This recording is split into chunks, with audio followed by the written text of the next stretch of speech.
You know, am I going to make you like some really gritty, tough bitches? Yeah. Not want to go, oh, I don't give a damn about that.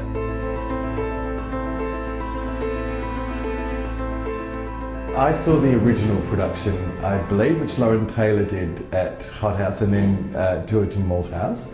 I know that there's... Thanks to Charles Parkinson. Indeed.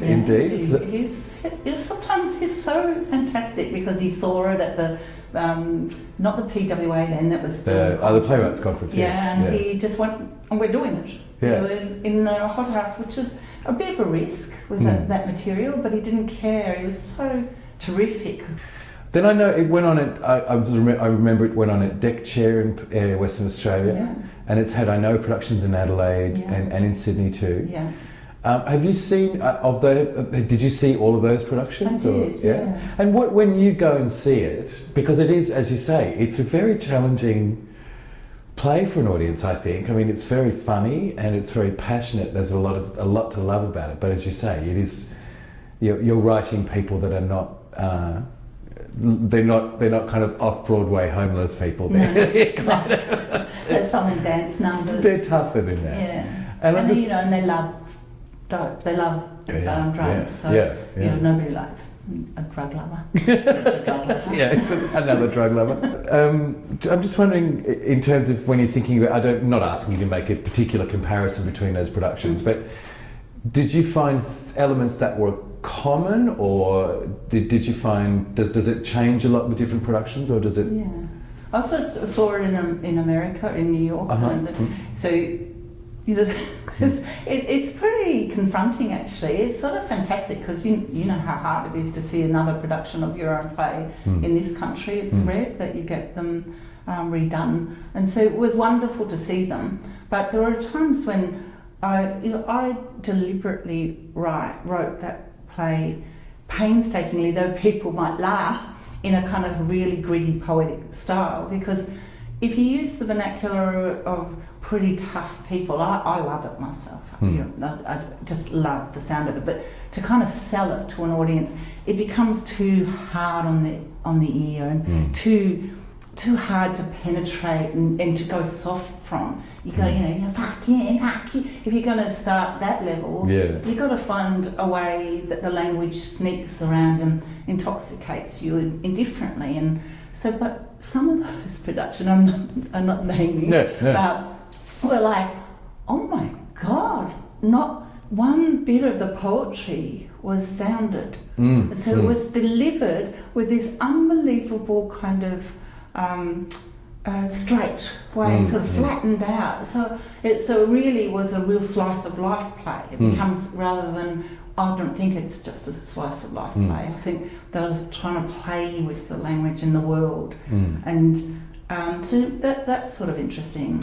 And what about audiences? Did you find a sort of consistent response to the play? I guess more the play, not less the production. I don't quite remember the audience reaction always, but the way that it's lived on for people. So a lot of people who saw it and would talk to me about it still.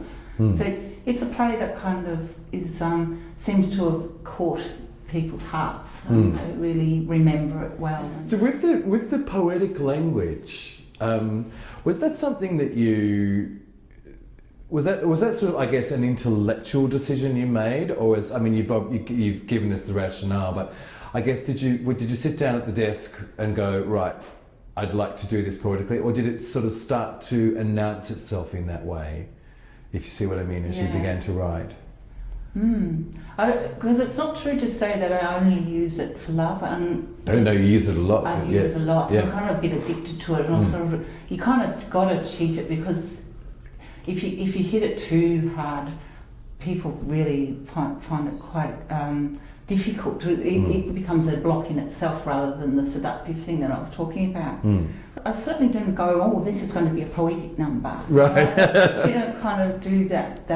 But I have fallen in love with writing in that way, because I do think it's a powerful tool. It's sort of, he can sneak up on people really beautifully. And if I want to write about the worlds I want to write about, and the disenfranchised, and the people everybody hates, and that this country hates more and more, and blames for whatever, then I've got to really work hard. And then sometimes I think that about how do you get people just talking on stage? Yeah. How in the hell would I be interested in what you've got to say, or how can I get people to really listen to you without feeling like I've heard all this, sort of becomes domestic, becomes banal. So you've got to really find an edge in it.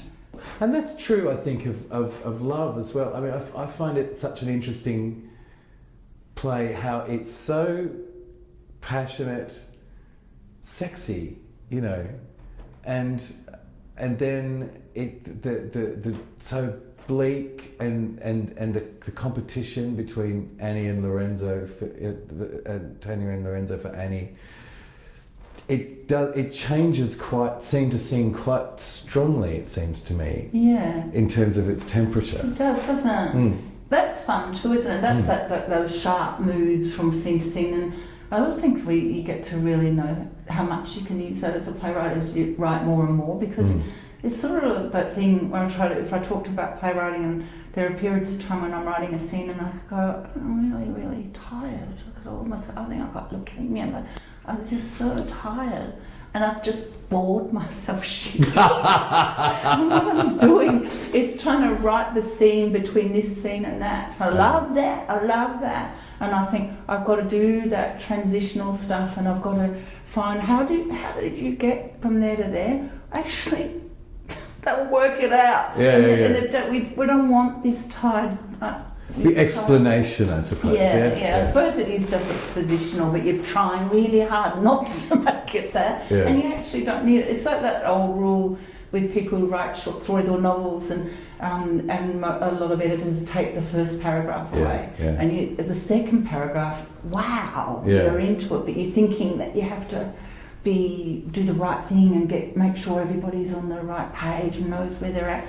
And actually, we're so quick, aren't we? We're really seasoned at being able to make those leaps. Well, it's also, I think, kind of stimulating to do so. It engages you. Yeah. What is it? Where are we? Oh, yeah, okay. Yeah. And that old stuff about not letting people catch up. It's